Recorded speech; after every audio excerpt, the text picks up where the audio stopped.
kasih Bu. Oke, kita lanjut ya. Tuh habis azan tuh berdoa ya, apalagi Ramadan begini ya. Silakan minta yang baik-baik kepada Allah tuh. Kita lanjut untuk produksi cyanobacteria dan produksi yang lain-lain juga nanti mirip kayak gini ya. Pertama kita bikin dulu kultur starternya ya, mulai dari kemasan kecil sedikit ya, kemudian ditingkatkan misalnya dari 100 mili, kemudian 500 ml, seliter, 2 liter misalnya. Baru kemudian produksi massal. Produksi massal perlu tempat yang lebih besar ya.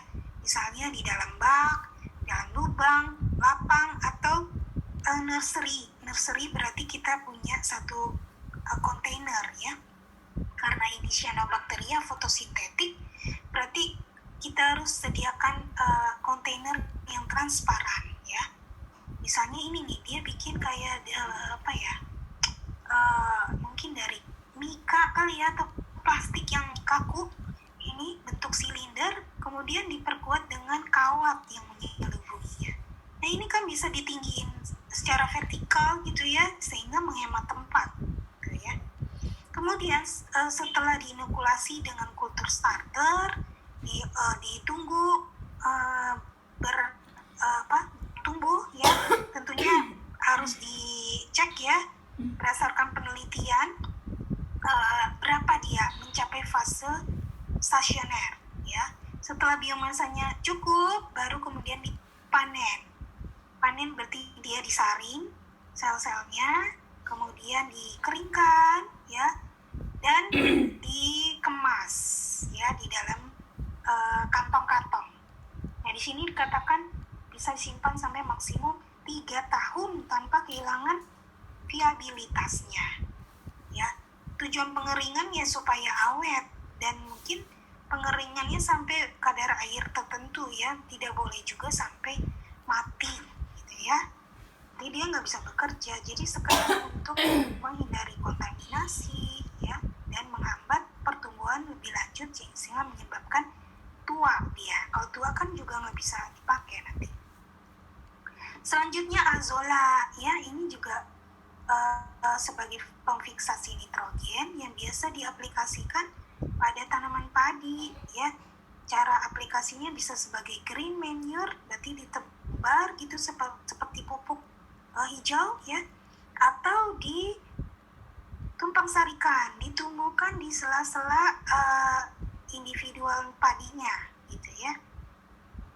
Kemudian azotobacter ya, pemfiksasi penghasil pemfiksasi nitrogen juga, tapi penghasil hormon-hormon juga, penyerap logam juga ya, dan juga bisa mendegradasi bahan-bahan biologis yang biasa digunakan untuk misalnya pestisida gitu ya.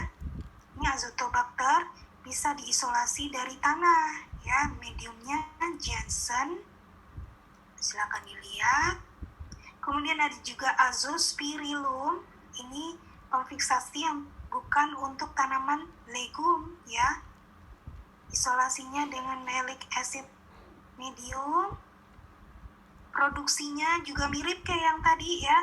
Tapi jangan lupa ada juga sebelum di packing disimpan dalam carrier atau bahan pembawa ya.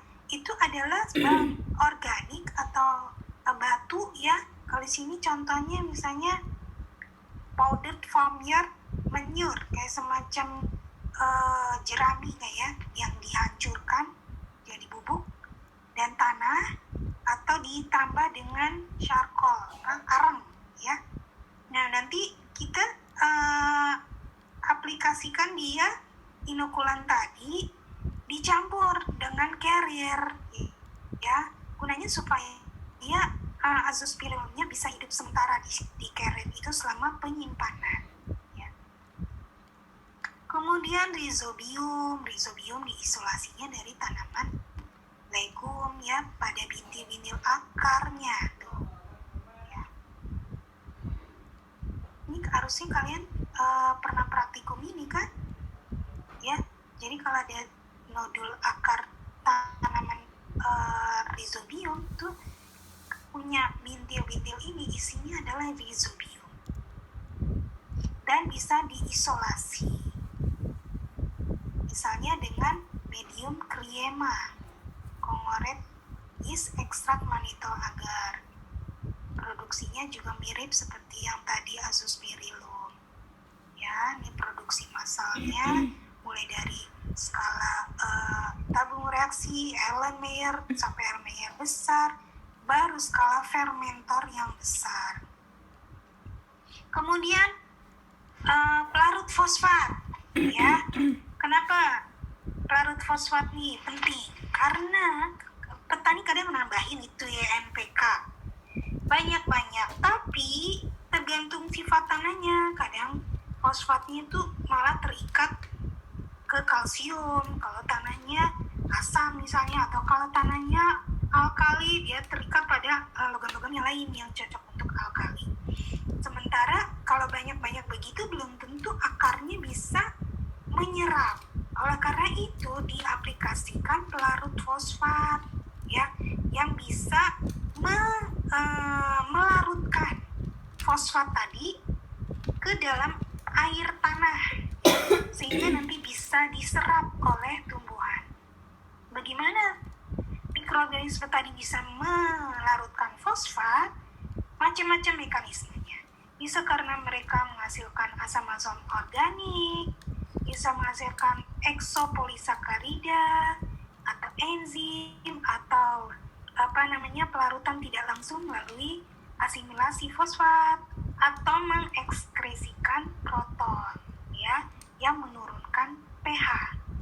Itu macam-macam mekanismenya. Ini juga, ya, pelarut fosfat kadang juga punya kemampuan tambahan, ya. Misalnya dia bisa menghasilkan hormon-hormon pertumbuhan, atau menghasilkan antibiotik, siderofor, ya, dan sebagainya, ya. Yang ini bisa menjadi nilai plus dari pelarut fosfatnya. Isolasinya dikenal dengan penggunaan Pikovskaya, medium Pikovskaya, yang mengandung ini kalsium fosfat, ya. Jadi kalsium kan kapur ya, kalsium, jadi mediumnya nanti putih gini. Kalau teridentifikasi bakteri pelarut fosfat atau fungi pelarut fosfat, nanti ada zona bening di sekitar medium yang putih tadi, ya. Itu menandakan adanya pelarut fosfat.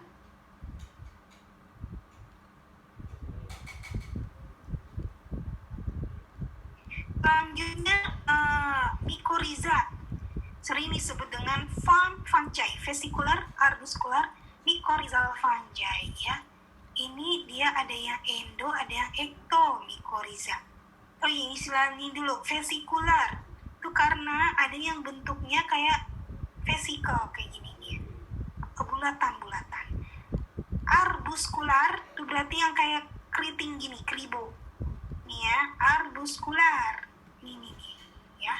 Ini vesicular kayak gini, bulat, tapi kalau yang keriting nih arbuscular, ya. Nah, ada yang endomycorrhiza, ada yang ekto. Kalau ekto dia hifanya cuma di sekitar luar aja epidermis akar, ya. Tidak masuk sampai jauh ke dalam korteks. Tapi kalau dia tumbuh jauh ke dalam korteks akar, itu berarti endomycorrhiza, ya. Nah, mengisolasinya juga nggak mudah, ya. Oh ya, fungsinya dulu. Fungsinya dia bisa membantu penyerapan nutrien. Jadi dia kayak perluasan dari rambut-rambut akar, ya. Rambut akar kan membantu menyerap mineral-mineral dari dalam tanah. Nah, kalau ditambah hifa yang menjulur, berarti ada tambahan luas permukaan yang bisa. Isolasinya lumayan sulit nih ya. Saya pernah dulu ketemu orang ahlinya, ya. Dia bilang dia juga belum tentu berhasil, ya. Metodenya ada metode penyaringan dan flotation. penyaringan bertahap. Jadi tanah tuh dikasih air, disaring bertahap. Juga di flotation, jadi dibikin mengambang gitu ya, karena kan dia spora itu ringan ya. Dan seterusnya